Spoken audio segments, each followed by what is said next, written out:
Greetings and salutations. Welcome to another INFJ Ramble. I hope everyone is doing well, and I hope everyone has taken time to be present and to just be here now. It's funny when before I was even introduced to meditation, I would hear that saying all the time, be here now. I didn't really understand what that meant. It's funny how things play out that way. It's like you know you have I don't know, like on a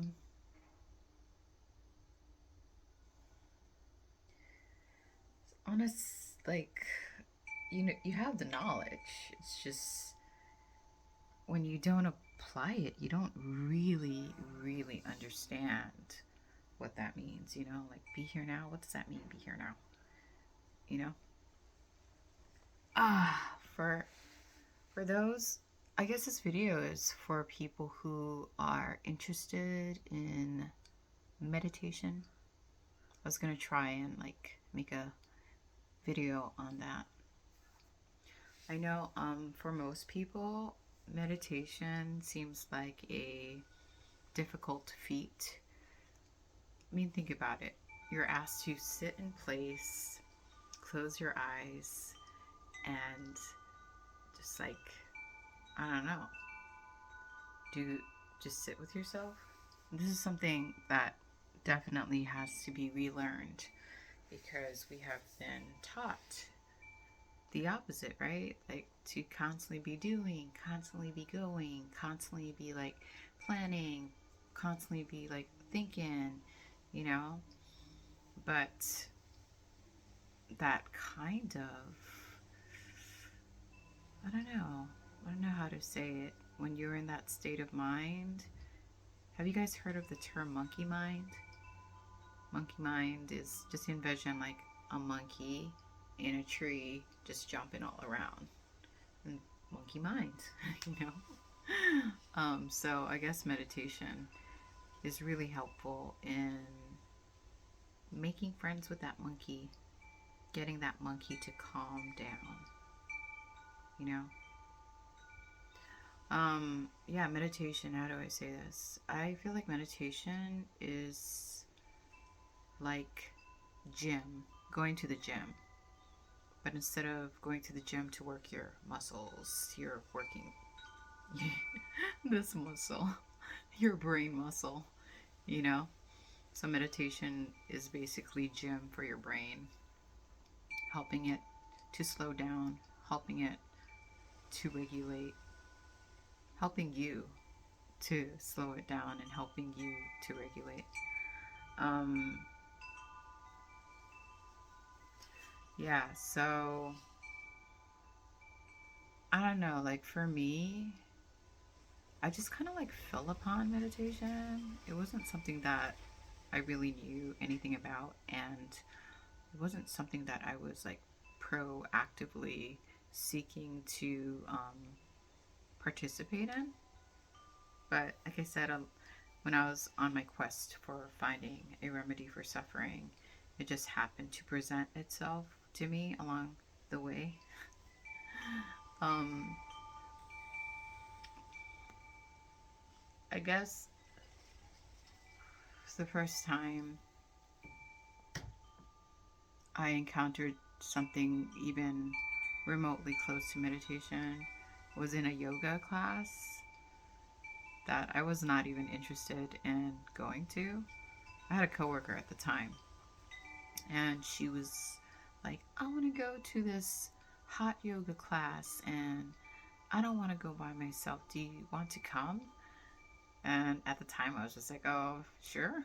I'm like, I don't have anything better to do, and I've never done yoga, so why not? you know? And that's how I kind of stumbled upon yoga and mindfulness and mindful breathing and mindful stretching and a mindful just operation, in the moment. It's really interesting. So I go to this hot yoga class. First time ever. Don't know what to anticipate. Don't really know much about yoga. And it was weird. It's like it came very natural to me. Like a lot of the postures. Um, I'm assuming there were people in that class that had been going there for years, and they still couldn't really like do the posture. But for me, it was just like, whoa, like okay, this is just like peanut butter and jelly, you know, like I've never I've never done this before. It's my first time, but it just felt very natural. So I'm assuming I don't know, maybe I've been exposed to that in previous lifetimes, if you believe in lifetimes or reincarnation. But yeah, that was the first time I was introduced to anything like mindful and conscious and being present in the moment. And I liked it so much that I did it for years.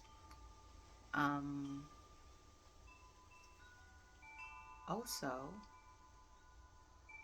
as I went down the path to look for a remedy for suffering, I came across, I don't even know how I came across this honestly, but it's called Vipassana.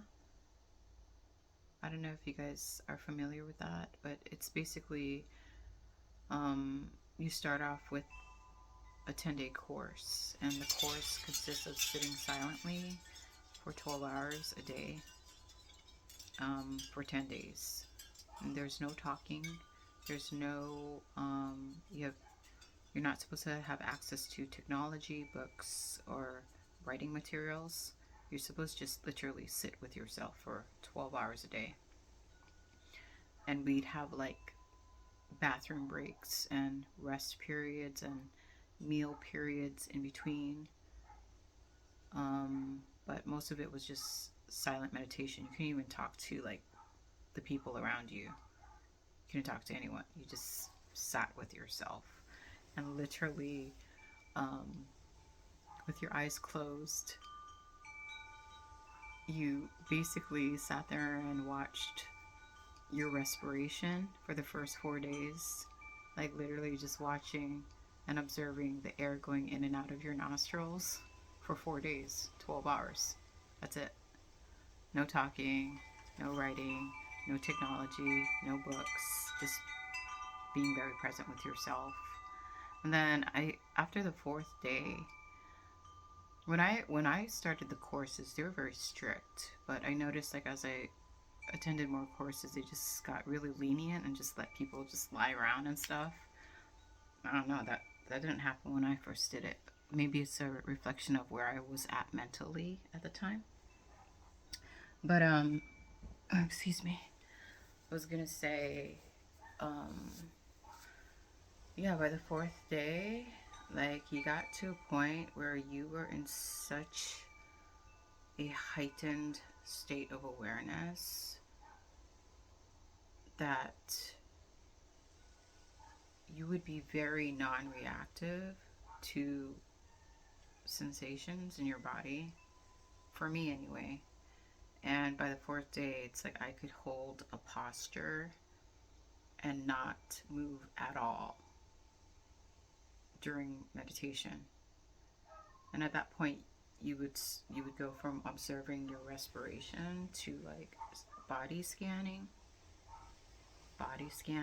like just kind of starting from the top of your head to the tip of your toes, and just kind of like staying in certain areas of your body to observe the sensations, the internal and external sensations, and then just kind of moving down and just body scanning while holding a particular position. Yeah, really interesting. Um, that actually made me, I was already hypersensitive. I was already sensitive to absorbing people's energies and feeling them. But this heightened me on a whole nother level.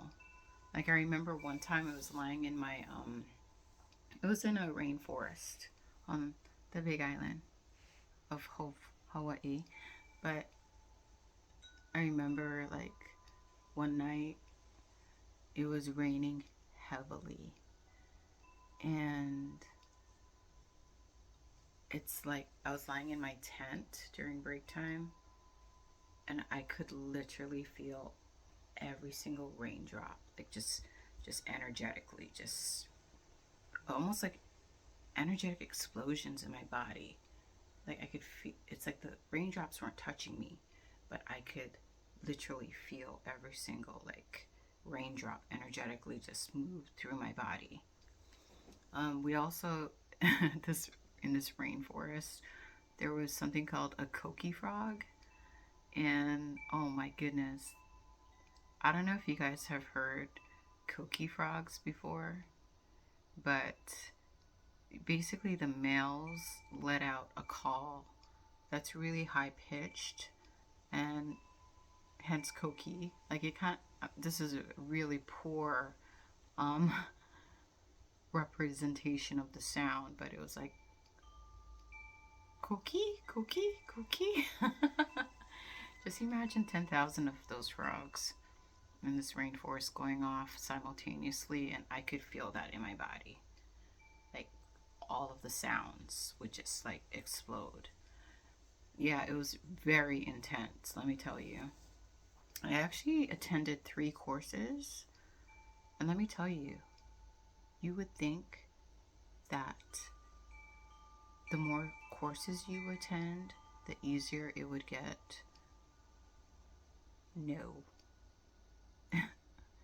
it was not easier. You would think that it would get easier, since you like gym, if you go to the gym, like eventually it becomes easier. No, it was not easier. It was actually extremely difficult every single time I went. Extremely difficult. Um, and then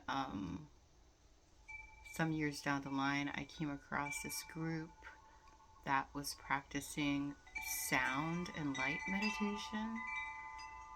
And I'm sure there's all these different ones, but I'm just kind of sharing my experiences with you so you can, I don't know, be aware of the different types of meditation tools I used um, to get to where I am now. But what happened with this group? Really cool people. I really dug their vibe. Um, Sound and light meditation. So we would have satsangs, which is like a gathering where we would like read like holy scriptures, and we would have like a potluck, and then afterwards we would spend like an hour or two meditating afterwards. But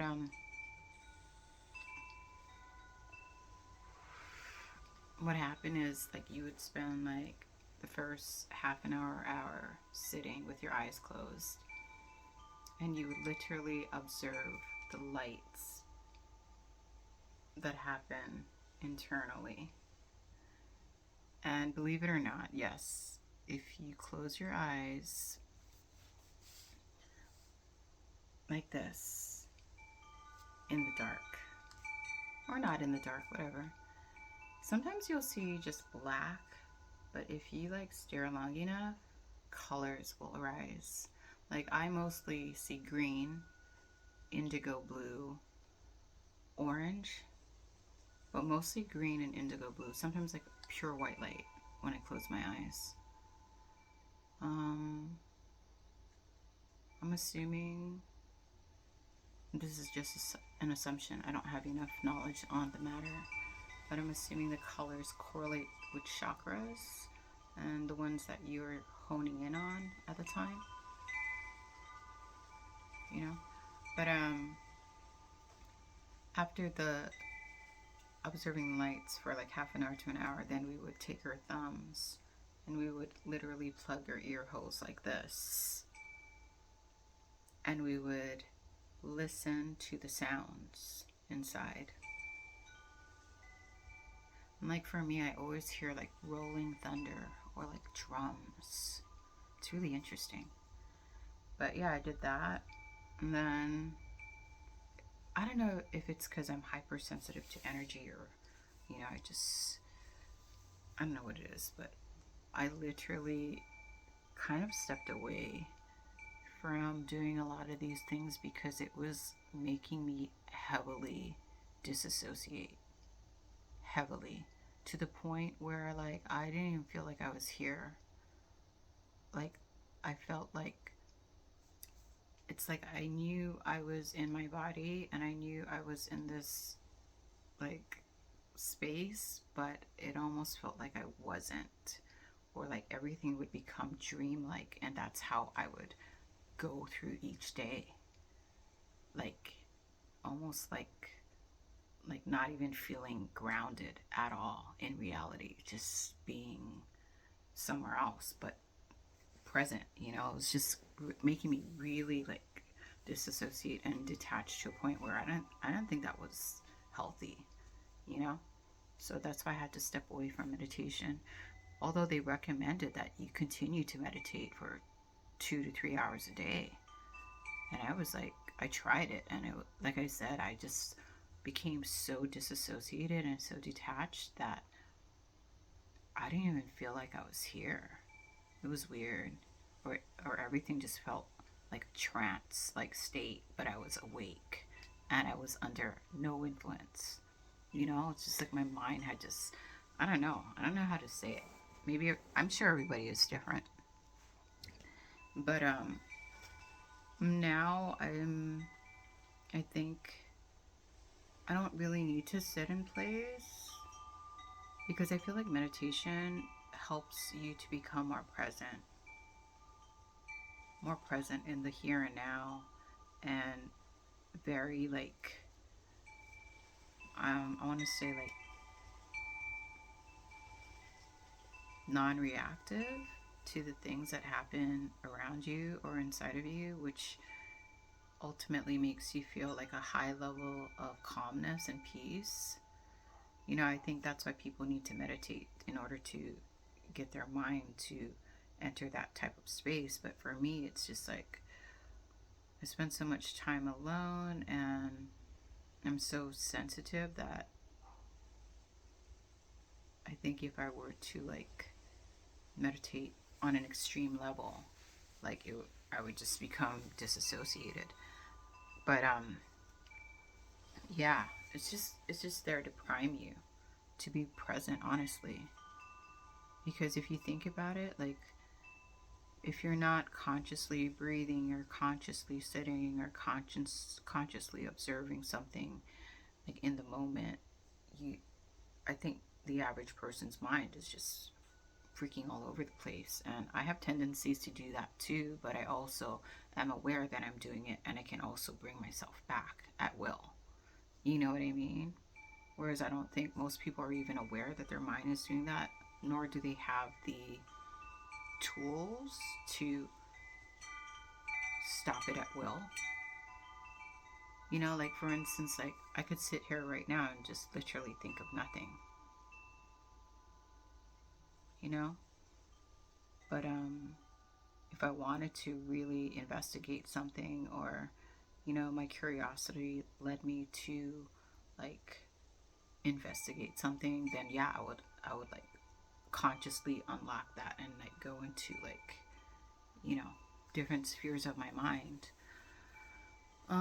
Yeah, so meditation isn't as hard as you want it to be. It's just mental gym trying to get you to like get to a place where you can self-regulate. you know Somebody asked me once like how often I set aside time to meditate. And I don't know, for some people, I think at first you need to maybe set aside a certain time frame, but for me, I don't operate that way. I just kind of like meditate. Every moment is meditation, honestly. Every moment is meditation for me. Like, I don't set aside a particular time. I just feel like every moment is meditation for me.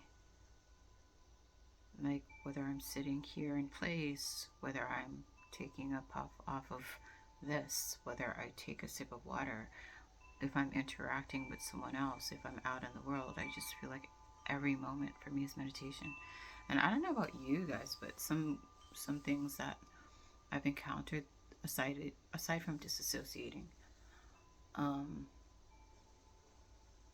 I've literally like been able to like look at things and it's almost like I see them dematerialize. You know, like for instance, if you take like this solid thing, I remember I was walking through like a store once. And there was like these it was like a hardware store and they had these, you know, these huge beams and shelves and stuff, and then when I looked at them, it's almost like they started the solids started dematerializing. It's weird. I don't know. I don't know what to say. I'm sure you guys have experienced your fair share of interesting things. Um